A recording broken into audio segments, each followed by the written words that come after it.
The Tale of Two Bad Mice by Beatrix Potter.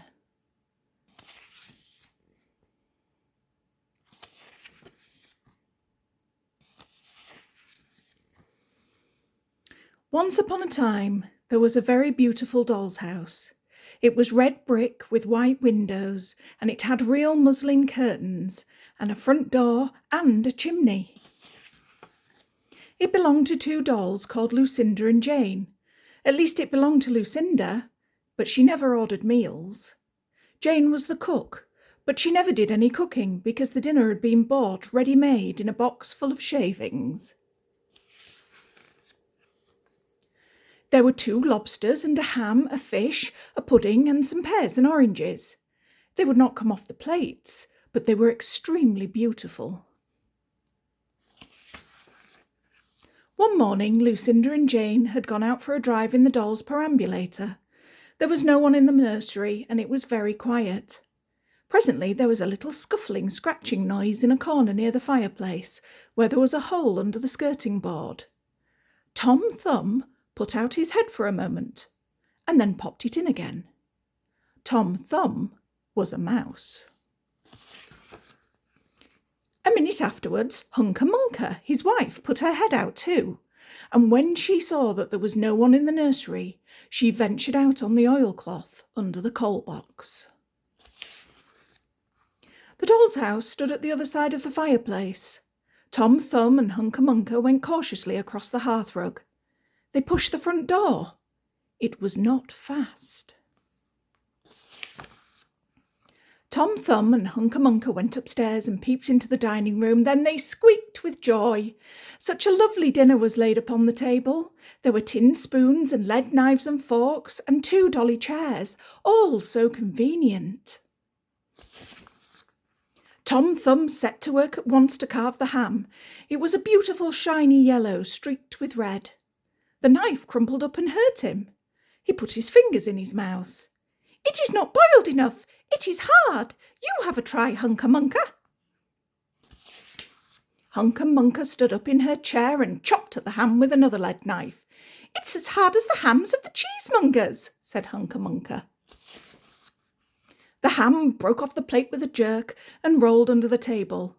"Let it alone," said Tom Thumb. "Give me some fish, Hunca Munca." Hunca Munca tried every tin spoon in turn. The fish was glued to the dish. Then Tom Thumb lost his temper. He put the ham in the middle of the floor and hit it with the tongs and with the shovel. Bang, bang, smash, smash.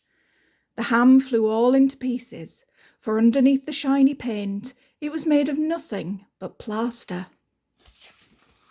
Then there was no end to the rage and disappointment of Tom Thumb and Hunca Munca. They broke up the pudding, the lobsters, the pears and the oranges.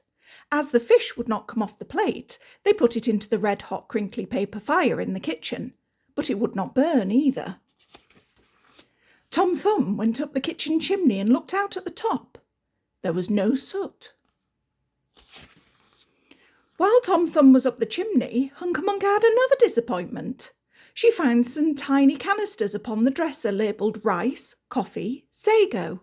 But when she turned them upside down, there was nothing inside except red and blue beads.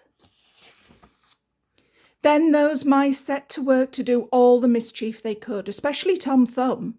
He took Jane's clothes out of the chest of drawers in her bedroom and he threw them out of the top floor window. But Hunca Munca had a frugal mind. After pulling half the feathers out of Lucinda's bolster, she remembered that she herself was in want of a feather bed. With Tom Thumb's assistance, she carried the bolster downstairs and across the hearthrug. It was difficult to squeeze the bolster into the mouse hole, but somehow they managed it. Then Hunca Munca went back and fetched a chair, a bookcase, a birdcage, and several small odds and ends. The bookcase and the birdcage refused to go into the mouse hole. Hunca Munca left them behind the coal box and went to fetch a cradle. Hunca Munca was just returning with another chair when suddenly there was a noise of talking outside upon the landing. The mice rushed back to their hole and the dolls came into the nursery. What a sight met the eyes of Jane and Lucinda. Lucinda sat upon the upset kitchen stove and stared, and Jane leant against the kitchen dresser and smiled, but neither of them made any remark. The bookcase and the birdcage were rescued from under the coal box, but Hunca Munca has got the cradle and some of Lucinda's clothes. She also has some useful pots and pans and several other things. The little girl that the doll's house belonged to said, "I will get a dolly dressed like a policeman." But the nurse said, "I will set a mouse trap." So that is the story of the two bad mice. But they were not so very naughty after all, because Tom Thumb paid for everything he broke. He found a crooked sixpence under the hearthrug, and upon Christmas Eve he and Hunca Munca stuffed it into one of the stockings of Lucinda and Jane. And very early every morning, before anyone is awake, Hunca Munca comes with her dustpan and her broom to sweep the dolly's house. The end.